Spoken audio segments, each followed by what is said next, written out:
Buenos días para los que me escuchan en la mañana, buenas tardes para los de la tarde y buenas noches para los de la noche. ¿Cómo están? Espero que muy bien.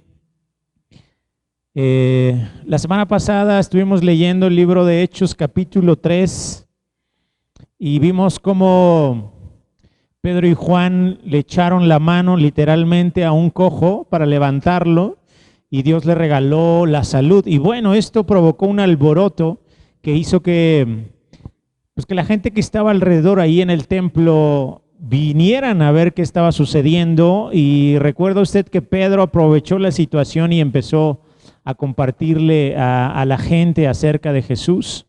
Y bueno, enfatizábamos, o más bien Pedro enfatizó en el hecho del arrepentimiento y de la conversión. Eso fue en el capítulo 3, en el capítulo 2 Pedro hablaba del arrepentimiento y del bautismo. Entonces, la historia hoy continúa porque resulta que mientras Pedro estaba compartiendo acerca de Jesús, sucedió algo tal vez inesperado, tal vez no, pero lo vamos a descubrir hoy en el capítulo número 4. Vamos a orar. Padre, te agradezco mucho la oportunidad que me das de compartir tu palabra, de estudiar tu palabra y de encontrar ahí los tesoros que tú decidiste dejarnos para podernos guiar en este andar, en este camino. Te agradezco infinitamente y nos ponemos en tus manos para que tú nos des de tu sabiduría y de tu revelación, en el nombre de Jesús. Vamos a comenzar con la lectura del capítulo número 4.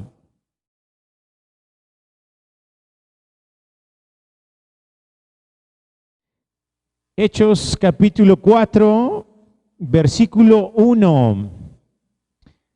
Hablando ellos al pueblo, ¿quién es? Pues Pedro y Juan. ¿Se acuerda que les estaban hablando a la gente que se reunió en ese lugar? Hablando ellos al pueblo, vinieron sobre ellos los sacerdotes con el jefe de la guardia del templo y los saduceos, resentidos de que enseñaran al pueblo y anunciaran en Jesús la resurrección de los muertos, y les echaron mano y los pusieron en la cárcel hasta el día siguiente, porque era ya tarde. Quiero que ponga atención en quiénes fueron sobre ellos. Fíjese, vinieron sobre ellos en el versículo 1 los sacerdotes con el jefe de la guardia del templo y los saduceos. Todos hemos escuchado la palabra sacerdotes y todos de alguna manera entendemos qué significa o qué hace, cuál es la función de un sacerdote. Se lo voy a ilustrar de una manera súper sencilla. Imagínese a un Dios santo e imagínese también a una humanidad pecadora. Un sacerdote es el que está en medio de esas dos esferas. Entonces, el sacerdote funge como intercesor entre el Dios Santo y la humanidad pecadora. Los sacerdotes que vinieron contra Pedro y Juan definitivamente tenían la convicción de que ellos eran eso, los intercesores entre Dios y el pueblo. Sin embargo, Jesús vino a darle un giro completo a todo este concepto, porque hoy Jesús es nuestro sumo sacerdote. Sin embargo, los sacerdotes de ese tiempo no lo entendieron así, no vieron en Jesús a un sacerdote, a un sumo sacerdote, y por eso entramos en esta discusión y en estos problemas. Entonces fueron ellos, los líderes religiosos, incluidos los levitas, porque el jefe de la guardia del templo, adivine qué, pues era un levita, y fueron contra Juan y fueron contra Pedro muy enojados, no solamente molestos, estaban muy, pero muy enojados del mensaje que estaban dándole Pedro y Juan a toda la gente que estaba reunida esa tarde. Y pues bueno, en el versículo 3 dice que les echaron mano y los pusieron ¿en dónde? En la cárcel. Hasta el día siguiente, porque ya era tarde. Pero muchos, el versículo 4, de los que habían oído la palabra, creyeron, y el número de los varones era como 5,000. Aquí no dice que los que se convirtieron en ese momento fueron 5,000, sino que probablemente ya el total de la gente que había creído, de los 3,000 que vimos en el capítulo 3, y estos ya se estaban juntando como 5,000 creyentes. Y acuérdese que en las escrituras regularmente no se cuenta a las mujeres y niños. Entonces probablemente eran 5,000 más mujeres y niños. Versículo 5, aconteció al día siguiente que se reunieron en Jerusalén los gobernantes, los ancianos y los escribas, es decir, los pesados de ese tiempo. Y el sumo sacerdote, Anás, y Caifás, y Juan, y Alejandro, y todos los que eran de la familia de los sumos sacerdotes, y poniéndose en medio, los mandaron a llamar. Mandaron a llamar a Pedro y a Juan, que estaban por allá encarcelados. Los sumos sacerdotes, ya sabe, con toda la autoridad que ellos tenían, los mandan a llamar y lo primero que les preguntan es: ¿con qué potestad o en qué nombre han hecho ustedes esto? Y no creo que se los hayan preguntado tan suavecito. Creo que ahorita yo lo dije súper tranquilo, pero imagínense cómo se los preguntaron. Pero, versículo 8, entonces Pedro, lleno del Espíritu Santo, les dijo: gobernantes del pueblo y ancianos de Israel. Insisto, este Pedrito andaba con todo. Volvió a haber una oportunidad, pero ahora no con gente, vamos a decirle, con gente normal, sino ahora vio la oportunidad con autoridades, y con autoridades de un nivel bastante alto. Versículo 9. Puesto que hoy se nos interroga acerca del beneficio hecho a un hombre enfermo,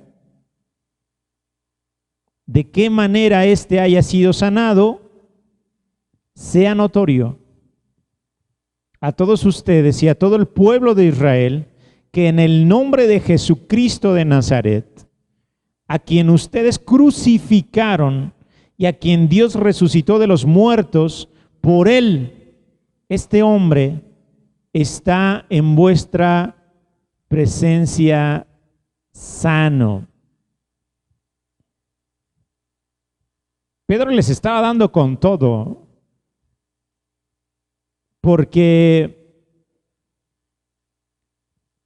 el hecho de que él reconociera o les dijera que Dios había resucitado a Jesús de entre los muertos, para ellos era una ofensa muy grande, porque para las autoridades religiosas de ese tiempo, Jesús murió como un blasfemo.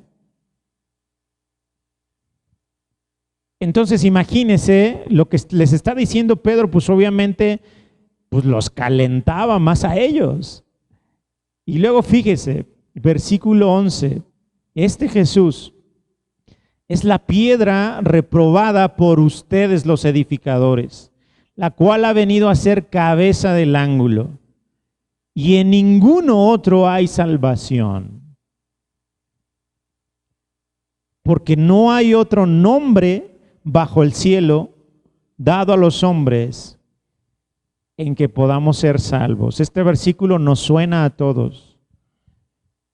Y no lo dijo Pedro nada más porque se le ocurrió. Esto es uno de los tesoros que el Espíritu Santo le regaló en ese momento a Pedro, y Pedro simplemente lo expuso. Acuérdese que todo lo que está hablando aquí Pedro es con el respaldo del Espíritu Santo. Entonces, el versículo 13, viendo el denuedo, la facilidad con que denuedo de Pedro y de Juan, y sabiendo que eran hombres sin letras y del vulgo, pues se maravillaban y les reconocían que habían estado con Jesús. La escena es esa, La escena es a pescadores enfrente de gente preparada y gente estudiada. Entonces, imagínese usted, y aquí creo que es algo que tendríamos que aprender usted y yo. A lo mejor no tenemos la preparación profesional o los estudios que nos gustaría tener para poderle hablar a alguien, y eso es lo que nos intimida muchas veces. Sin embargo, usted y yo no necesitamos precisamente una preparación para poderlo hacer. Si la tenemos, perfecto. Pero si no la tenemos, nos debería bastar la llenura del Espíritu Santo para poderle hablar a quien fuera, del nivel que fuera. Y aquí lo está haciendo Pedro y Juan, de tal manera que los que lo estaban escuchando pues se quedaron maravillados, se quedaron con la boca abierta, porque estaban expresándose con tal denuedo, es decir, con tal facilidad, eran tan fluidos que los mismos estudiados reconocían que ellos habían estado con el Maestro, habían estado con Jesús. Y el versículo 14 dice, y viendo al hombre que había sido sanado, que estaba en pie con ellos, simplemente no podían decir nada en contra. Entonces les ordenaron que salieran del concilio y conferenciaban entre sí, diciendo, ¿qué haremos con estos hombres? Porque de cierto, señal manifiesta ha sido hecha por ellos, notoria a todos los que moran en Jerusalén, y no lo podemos negar. Sin embargo, para que no se divulgue más entre el pueblo, vamos a amenazarlos para que no hablen de aquí en adelante a hombre alguno en ese nombre. Y llamándolos de nuevo, ya vengan, les intimaron que en ninguna manera hablaran ni enseñaran en el nombre de Jesús. Mas Pedro y Juan respondieron diciéndoles, juzguen si es justo delante de Dios obedecerlos a ustedes antes que a Dios. Porque no podemos dejar de decir lo que hemos visto y oído. Entonces, ellos les amenazaron y les soltaron, no hallando ningún modo de castigarles por causa del pueblo, porque todos glorificaban a Dios por lo que se había hecho, ya que el hombre en quien se había hecho este milagro de sanidad tenía más de 40 años. No fue cualquier cosa, no fue cualquier milagro, así que no les quedó más remedio que soltarlos y dejarlos ir. ¿Qué hicieron Pedro y Juan después de que los soltaron? Fíjese, versículo número 23. Y puestos en libertad, vinieron a los suyos y les contaron todo lo que los principales sacerdotes y los ancianos les habían dicho. Y ellos, habiendo oído, alzaron unánimes la voz a Dios y dijeron, soberano Señor, tú eres el Dios que hiciste el cielo y la tierra, el mar y todo lo que en ellos hay. Que por boca de David tu siervo dijiste, ¿por qué se amotinan las gentes y los pueblos piensan cosas vanas? Se reunieron los reyes de la tierra y los príncipes se juntaron en uno contra el Señor y contra su Cristo, porque verdaderamente se unieron en esta ciudad contra tu santo Hijo Jesús, a quien ungiste, Herodes y Poncio Pilato con los gentiles y el pueblo de Israel, para hacer cuanto tu mano y tu consejo habían antes determinado que sucediera. Y ahora, Señor, mira sus amenazas y concede a tus siervos que con denuedo hablen tu palabra, mientras extiendes tu mano para que se hagan sanidades y señales y prodigios mediante el nombre de tu santo Hijo Jesús. Cuando hubieron orado, el lugar en que estaban congregados tembló y todos fueron llenos del Espíritu Santo y hablaban con denuedo la palabra de Dios.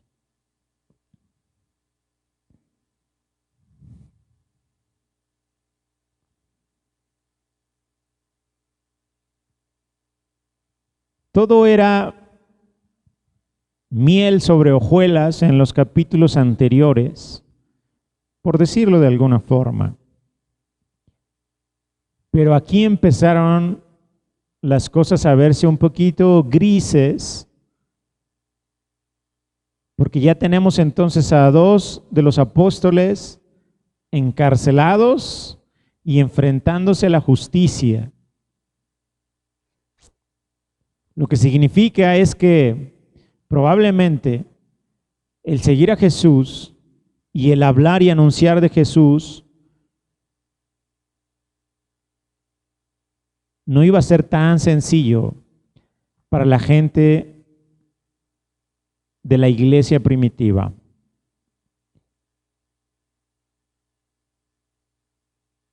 Versículo 32.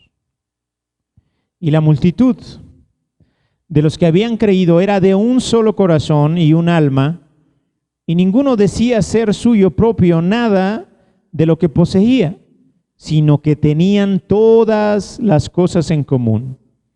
Y con gran poder los apóstoles daban testimonio de la resurrección del Señor Jesús, y abundante gracia era sobre todos ellos. Así que no había entre ellos ningún necesitado, porque todos los que poseían heredades o casas las vendían y traían el precio de lo vendido y lo ponían a los pies de los apóstoles. Y se repartía a cada uno según su necesidad. Entonces José, a quien los apóstoles pusieron por sobrenombre Bernabé, que traducido es hijo de consolación, levita, natural de Chipre, como tenía una heredad, la vendió y trajo el precio y lo puso a los pies de los apóstoles. Aquí termina el capítulo 4. Prácticamente lo que vimos es la conclusión de lo que había pasado con el cojo. Y bueno, el alboroto que se hizo, las autoridades que vinieron contra Pedro y Juan, y cómo ellos, llenos del Espíritu Santo, supieron responder a lo que ellos les estaban cuestionando. Cuando ellos regresan con su gente, con todos los creyentes, ni se quejaron, ni se asustaron, ni se echaron para atrás. Lo que hicieron fue que se pusieron a orar y a recordar las Escrituras.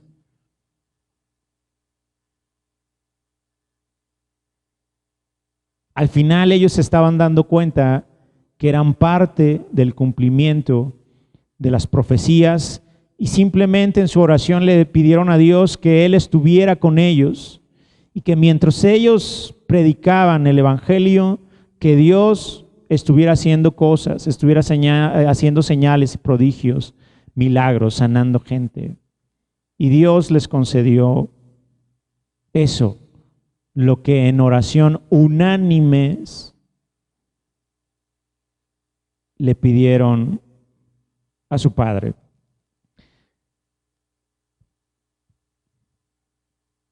La próxima semana continuamos con el capítulo 5.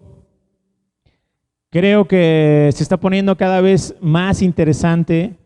Yo le vuelvo a reiterar y a dar el consejo de que usted en su casa vuelva a leer el capítulo y que vuelva a experimentar el adentrarse en lo que está sucediendo, en la historia, y que pueda rescatar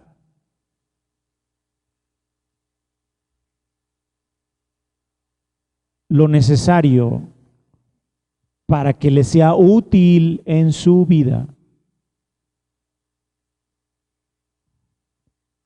Le mandamos saludos, le mandamos un abrazo desde acá, que Dios me lo bendiga mucho y nos vemos entonces la próxima semana con el capítulo 5.